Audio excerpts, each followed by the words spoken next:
Assalamualaikum warahmatullahi wabarakatuh. Halo semuanya, perkenalkan nama saya Rindu Ayu Farasienti. Saya berasal dari Prodi Teknologi Pulp dan Kertas kelas A. Nah, di sini saya ingin menjelaskan tentang bagaimana pembuatan HCl dengan metode recovery by product dari pembuatan vinil klorida. Nah, kalau begitu, nonton terus ya videonya.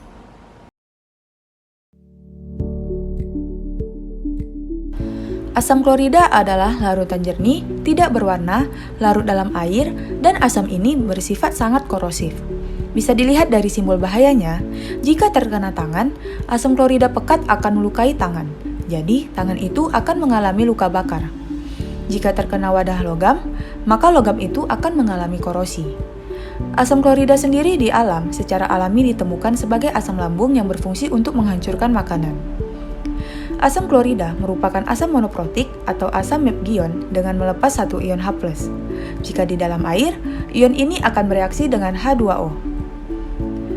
HCl ketika direaksikan atau dilarutkan di dalam air, maka akan menghasilkan H3O+ yang disebut dengan ion hidronium dan melepas Cl-. Jadi, H+ tadi akan bereaksi dengan H2O lalu membentuk H3O+ atau disebut dengan ion hidronium. Selanjutnya kita akan membahas tentang manfaat-manfaat apa saja yang dimiliki oleh asam klorida. Nah, yang pertama, regenerasi ion pada proses pertukaran ion. Yang kedua, sebagai kontrol pH dan penetralisir. Maksudnya itu adalah digunakan sebagai pengatur pH pada industri makanan, farmasi, pengolahan air, dan juga digunakan untuk menetralkan larutan yang memiliki pH terlalu tinggi. Yang ketiga, pelapisan atau pengawetan logam atau metal. Biasanya digunakan untuk melepaskan karat pada logam besi sebelum pengolahan. Yang keempat, garam klorida. Garam klorida digunakan untuk proses penyepuhan dan garam seng klorida digunakan pada industri baterai basah. Yang kelima, sebagai bahan baku pada industri pembuatan PVC atau paralon. Yang keenam, sebagai bahan baku pembuatan bahan pembersih pada rumah tangga.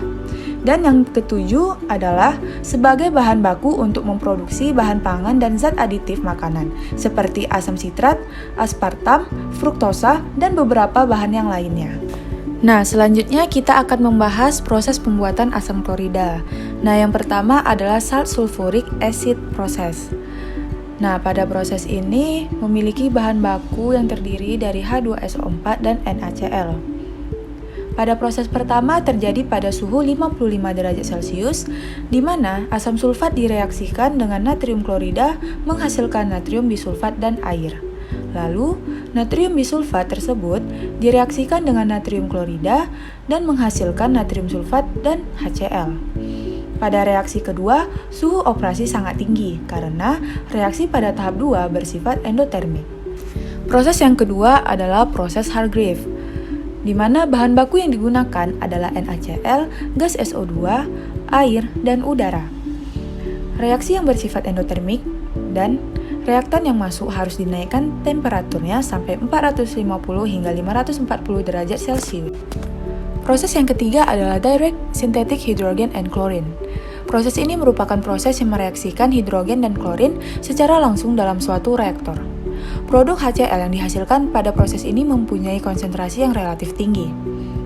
Reaksi yang terjadi antara hidrogen dan klorin sangat eksotermik, sehingga reaktor biasanya dilengkapi dengan suatu sistem pendingin. Selanjutnya, proses yang keempat adalah recovery by product.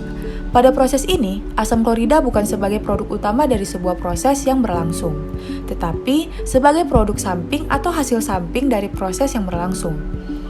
Beberapa proses yang menghasilkan HCl sebagai hasil sampingan yaitu yang pertama pembuatan vinil klorida, yang kedua pembuatan osisianat, yang ketiga klorinasi hidrokarbon alifatik, dan yang keempat fluorokarbon dari alkyl klorid. Yang akan kita bahas pada kali ini adalah pembuatan asam klorida dengan metode recovery by product, yaitu dari pembuatan vinil klorida. Berikut ini merupakan diagram alir pembuatan vinil klorida yang menghasilkan HCl sebagai produk sampingannya. Proses yang dipakai pada diagram tersebut adalah dibuat dari ethylene dichloride dengan proses cracking bahan baku tersebut. Proses cracking ethylene dichloride atau EDC ini beroperasi pada temperatur 480 hingga 550 derajat Celcius dan tekanan 10-25 bar.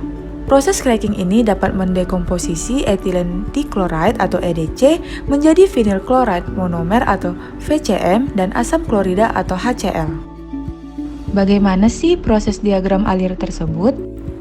Nah, jadi umpan segar etilen dichloride dipompa dari tangki penyimpanan sehingga tekanan naik menjadi 5,5 atm dan dicampur dengan etilen recycle yang berasal dari hasil bawah menara distilasi. Campuran etilen dichloride ini kemudian diumpankan ke dalam vaporizer untuk menguapkan etilen dichloride karena fase reaksi di reaktor adalah gas. Kondisi operasi di vaporizer dengan tekanan 5,5 atm dan suhu 150 derajat Celcius. Uap etilen dichloride kemudian dipanaskan dengan menggunakan pemanas berupa gas panas hasil reaksi yang keluar dari reaktor furnace di HE atau heat exchanger, sehingga suhu naik menjadi 385 derajat Celcius. Setelah itu, gas etilen dichloride diumpankan ke dalam reaktor furnace di mana akan dipanaskan di bagian konveksi sehingga suhu naik menjadi 485 derajat Celcius. Dan kemudian ke zona radiasi di mana reaksi perengkahan terjadi dan suhu akhir reaksi 520 derajat Celcius. Hasil reaksi ini dialirkan ke heat exchanger sehingga suhu turun menjadi 315 derajat Celcius. Dan selanjutnya ke wash heat boiler, sehingga suhu turun menjadi 200 derajat Celcius. Selanjutnya, etilen dichloride didinginkan dalam beberapa cooler sehingga suhu turun. Kemudian, ditekan dengan kompresor sampai tekanan naik menjadi 15 atm. Gas etilen dichloride ini kemudian diembunkan di kondensor sebelum diumpankan ke dalam menara distilasi. Campuran senyawa HCl, vinyl klorida monomer, dan etilen dichloride kemudian dipisahkan di menara distilasi untuk memisahkan HCl, sehingga diperoleh sebagai hasil atas dengan kemurnian 9,9% dan ditampung di dalam tangki bertekanan sebagai hasil samping. Nah, begitulah proses pembuatan HCl dengan metode recovery byproduct dari pembuatan vinyl klorida. Sekian dari penjelasan saya, maaf jika ada kesalahan yang tidak disengaja. Terima kasih, wabillahi taufiq wal hidayah. Wassalamualaikum warahmatullahi wabarakatuh.